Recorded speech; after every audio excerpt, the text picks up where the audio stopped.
Tiende AK Mwalimu Tajika from Kasarani. We are also pleased to join hands in this wonderful day to clean Kamulu. Actually, we did that in the morning, and we were waiting for you since that time.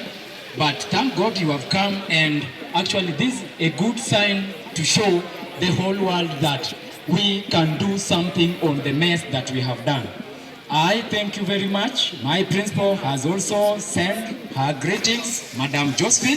And here I have the Mr. Kasarani. Please, can you come forward and we have a photo with our Mheshimiwa Nairobi Women Rep. Tafadhali.